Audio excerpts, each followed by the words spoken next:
Fortunately, a few years ago, I kind of ran into my own journey, so to speak, Mhm. and I had developed cancer. So I had stage 3 melanoma that I had been treated for here at Carbone. And it's interesting. I had never imagined, really, when I started working on software, that I would just basically be in it in some sense. Mm. They Welcome to Cancer Clear and Simple, the podcast where we bring clarity, compassion, and connection to the cancer conversation. I'm your host, Joshua Wright, and today we're coming to you from a very special place, the annual open house at the UW Carbone Cancer Center. So, welcome.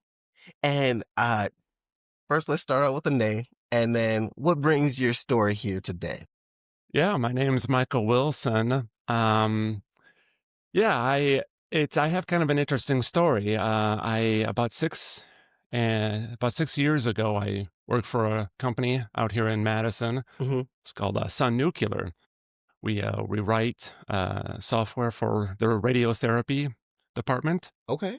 We do like independent quality assurance for machine diagnostics, so to make sure that the actual linear accelerators are working correctly and in spec. And we have a second half of that, which is the patient aspect. So if you go in for radiotherapy treatment, we verify that the treatment is all correct.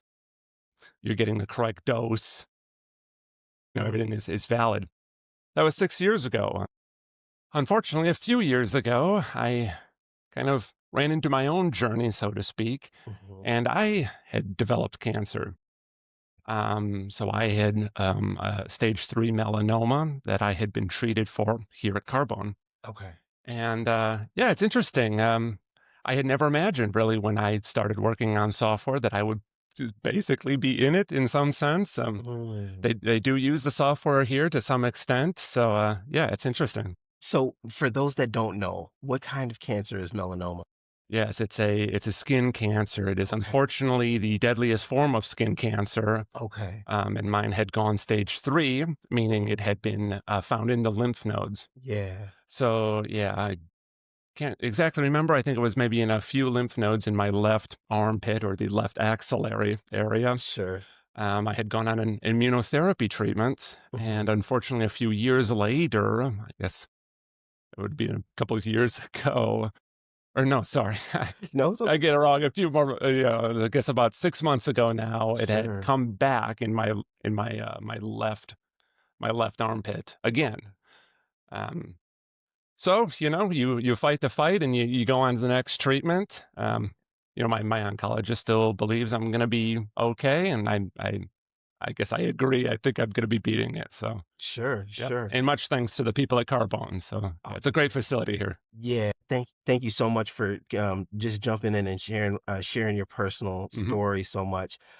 Can you just help understand a little or bring us into the before and after in terms of a diagnosis? What types of things did you think about cancer before?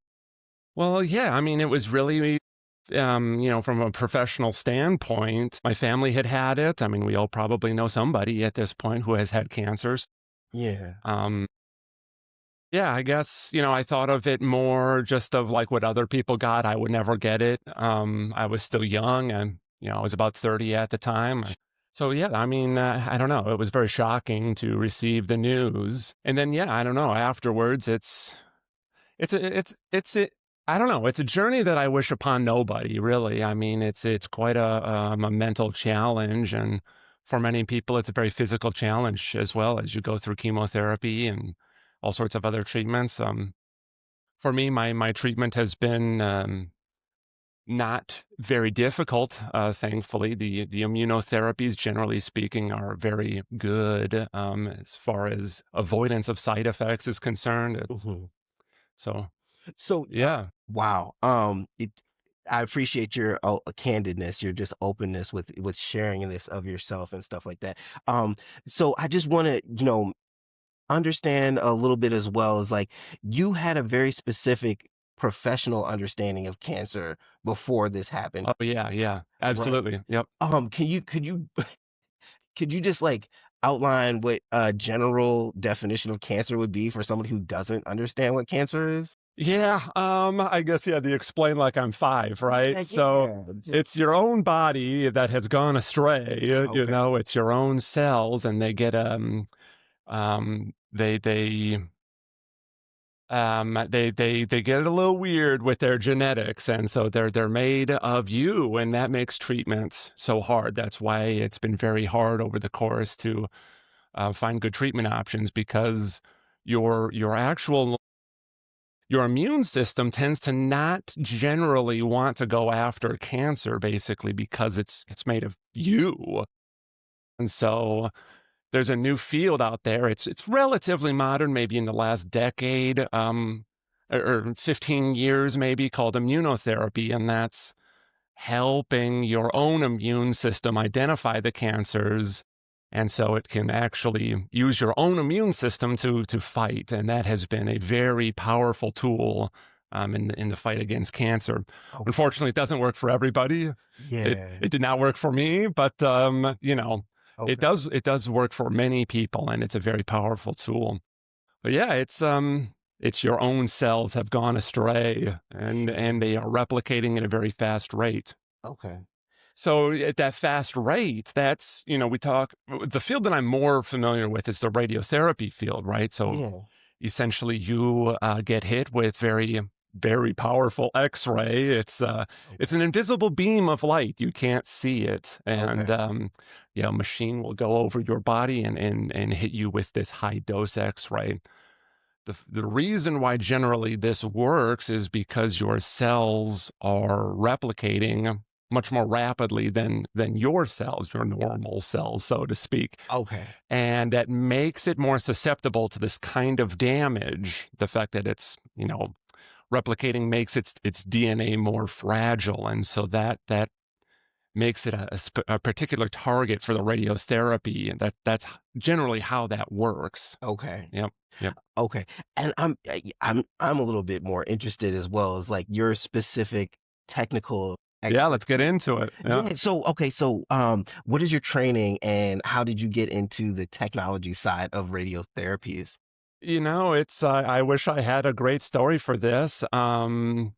I just went to school into software and information systems. My specialty is more in software and software programming itself. So I'm not a medical expert. I don't really have a medical background, so to speak. Well, no, But that's yeah, I got a job up in La Crosse, and just fate would have it, a position had opened up at this nuclear company out here in Middleton, actually. sure. And lo and behold, yeah, it would just kind of start there. The reason that I wanted to understand that is because we're also interested in how we're creating the pipeline into being able to have impact in these ways, in these fields. And Hmm. you're the first person that I've met specifically that has software experience that Okay, ended up finding it. that's surprising with so many software people out here with Yeah, this, but I guess, yeah. so just the usefulness, the versatility of that training and how it applies to Hmm. the medical field, specifically this form of therapy for cancer is really cool and intriguing for me to understand. Also, just the industry that is here in our kind of backyard, right? Right. Oh We yeah. have the UW Carbone Cancer Center, which is a top tier comprehensive cancer center in the country. And so just being able to know how other people can get involved in what cancer is. And so, maybe can you share a little bit about like before your diagnosis, how did you understand when your family was going through it? Like what was that experience of learning somebody else got diagnosed and how you were there to experience that side of things? Yeah, so, even before I was diagnosed, my mother had, um, well, gosh, was yeah, leukemia, thank you. It's Sure. just, yeah, you get a little brain freeze, but, yeah, leukemia, Mhm. and, there was an acute lymphoblastic leukemia, which is, an aggressive form of leukemia, but there is some chance for a cure, which is the one good thing that people can maybe hold on to if you get such a diagnosis. She had fought very hard on this, and after a certain number of treatments, she did eventually get to a point where she could beat it. Okay. Believe it was a stem cell infusion that helped her get over that. But yeah, for the years to come, she would fight this graft versus host sort of disease, unfortunately. Okay. And then she had passed a few years after that. So it's been on the mind of our family for a long time, cancer.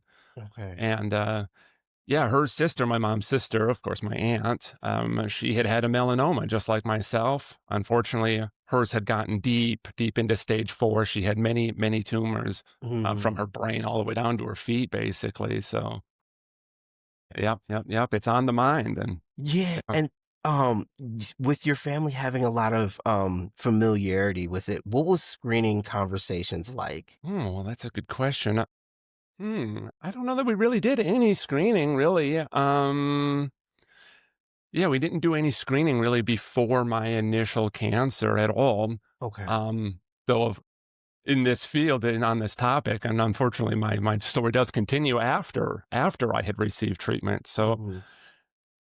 because of my aunt getting all this melanoma, it's my doctor here at Carbone had recommended I get an actual genetic test to Mhm. see if this melanoma would be hereditary in any way. Okay. It turns out that it seems as though it wasn't. At least that's the state of the science today. But they did, unfortunately, find some genetic marker, an abnormal genetic marker in there that would make me a bit susceptible to some other kind of um, tumor or cancer kind of thing. It's a bit medically gray what this is, but it's a paraganglioma that. Mm. So unfortunately, now I'm back in the system. I now have a paraganglioma issue. Okay. It's a much it's not as off as dire as a treatment as like a later stage melanoma, but Okay. it's quite rare actually. From what I can see, it's about 2 in 1 million individuals will get this. So Mm. I'm very thankful in a way to have gotten this screening. I mean, such a thing could have been in there for a while. I certainly encourage anybody out there who was thinking of getting a screening, to Mhm. absolutely do so, Okay. whether that be a colon screening or a genetic screening or anything. Yeah, and I okay. Also, just like to step back just a half a step, just in Mhm. terms of, do you know the difference between screening and testing, or is that something that's different in your mind? I guess in my mind, I think of screening as more an attempt to see if you're susceptible or Okay. to a certain cancer, and testing would be, I guess, of a suspicion that you could have a cancer. Yes, yes, yes. And so, with what I've seen and understood in this role is that screening is when you don't have symptoms, right? And Yeah, then right, right. testing is more of you know Take a something's there. sample, yeah, right. Yeah, and you're Mhm. trying to figure out what it is versus what it's not. And so, Right, right. were there what questions do you have or did you have for your doctor in this process and in this journey? I mean, there's so many questions that go through your mind. I mean, for better or worse. I mean, you really want to come to terms with what exactly the prognosis is, how dire it is. I mean, you really can get in your head. Okay. Would there be something that you would advise somebody to ask of their doctor? Now that's a good question. I don't know. Maybe I think your people are younger gonna self. know. I think Would people are probably gonna know when they get a cancer diagnosis. Okay, I think they'll probably know what questions are on their mind, sure. so to speak. Yeah, just trying to pull in people in who are listening and, Yeah, and and right. give and give them some sage advice or anything like that. What would you? I mean, I would say for those listening to this podcast, you're in very good hands here at Carbone. I mean, this is a very, very elite cancer center, and you are in very good hands here. Oh, Try and rest assured, yeah, hang in there. You're in sure. good hands. Okay, okay. And then any other parting words or thoughts that you would like to share just in terms of your story is very powerful and I appreciate your just the energy that I'm feeling in Mhm. terms of not only your willingness to share it, but just you talked a little bit of maybe about a mindset as well in terms of what you got to. And so anything in that general sense. Well, I don't know. It's just it's hard to know what life is going to throw your direction. Like I had said, I never thought that this would happen to me, and Hmm. being in the field myself, and I don't want to make anybody scared, but it certainly can. And you should try and get screened if you care. You should wear sunscreen, of course, and take it seriously. But rest assured, at the same time, Okay. Anyways. There's good people out there that Oh are yeah, willing to help. absolutely. Okay. Well, thank you so very much, Mike. I really appreciate. Mhm. Anything cool that you saw out there in the open house space? Well, of course, I guess I'm biased in this regard, but they have a little sample linear accelerator out there, and those at home could go ahead and Google what that machine is if you're unaware. But Okay. they had the delivering fake radiation to a little Barbie doll, and you could see the linear accelerator rotate over the patient. So that just was very, very good to see. Yep, Okay. an example of it. So, Okay. anyways. Is there anybody that you would like to shout out or give another nod to? Well, yeah, I've actually been attending the Gilda's Club out in Middleton for about the past year, and they're very great facility. They have great programs and can, help people navigate this world if they so find themselves in it. So it's a very great resource here in Madison. And Gilda's Club, they do. Well, they do everything. They have all sorts of things out there. I encourage you to look at the program. It almost seems like every day there's something going out there, whether it's just nature strolls, or you can learn about it, or reach out to other people who are facing the same thing to help share and Okay. communicate with people. Oh, so they're a general support. Yeah, yeah. Oh, okay. And Oh, absolutely. okay. Yep. So, yeah. Just wanted to make sure I got that clear. Mhm. Okay. Yep. The support group out in Middleton. Yep. Okay. Yeah. Okay. Thank you so much. Thank you.